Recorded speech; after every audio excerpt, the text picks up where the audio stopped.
It seems that the only real barrier to introducing creatures like the lynx, the wolf and the bear and even elephants to the British countryside are people. So hypothetically, if we released all of these animals and then vacated the country, the animals would work things out and the ecosystem would ultimately thrive. But obviously that's not realistic, as there's more than 60 million of us here on this island. So my question is, if large predators were released to the British countryside, would, if any, detrimental effect be had upon the people living with them? In this video, I want to focus on the reintroduction of the lynx, as it seems like the most probable reintroduction, and here's why. Firstly, the lynx is a solitary animal and is about the size of a Labrador. The lynx is also a very elusive animal, being nocturnal and naturally reclusive in behaviour. You're very unlikely to see a lynx in the wild, making it a less menacing candidate for reintroduction compared to a pack of wolves. So what would a lynx do to the current British ecosystem?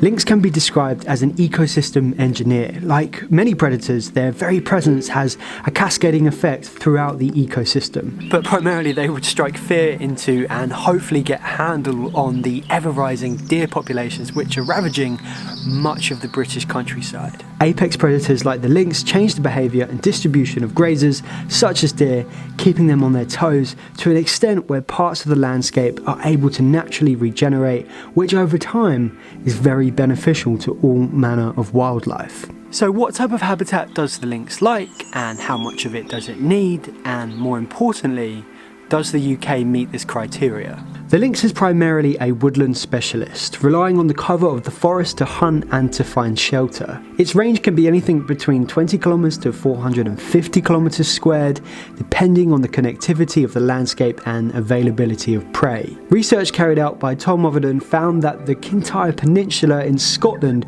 would be a suitable place to reintroduce the lynx. The research found that over a 100-year period, 10 adult lynx would likely disperse up into northern Scotland and grow to a population of around 150 lynx. So now we know that a population of lynx could potentially succeed in Scotland. The question becomes is, what effects would they have upon people? The first question to ask is, do people want to see the lynx reintroduced? The Lynx to Scotland study is currently underway and is asking that very question.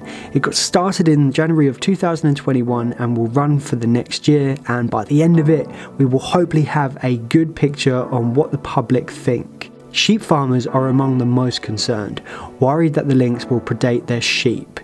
In the 1970s, across Europe, the lynx was reintroduced, and since that time, I couldn't find any cases of the lynx attacking humans. And where the lynx had killed livestock, the farmers were compensated for their losses. Research from Europe also found that a single lynx will take 0.4 sheep a year. However, there have been certain cases, and in Norway, a particular individual lynx killed 54 sheep over a 100-day period. And another statistic from Norway showed that lynx accounted for around 20% of livestock killings.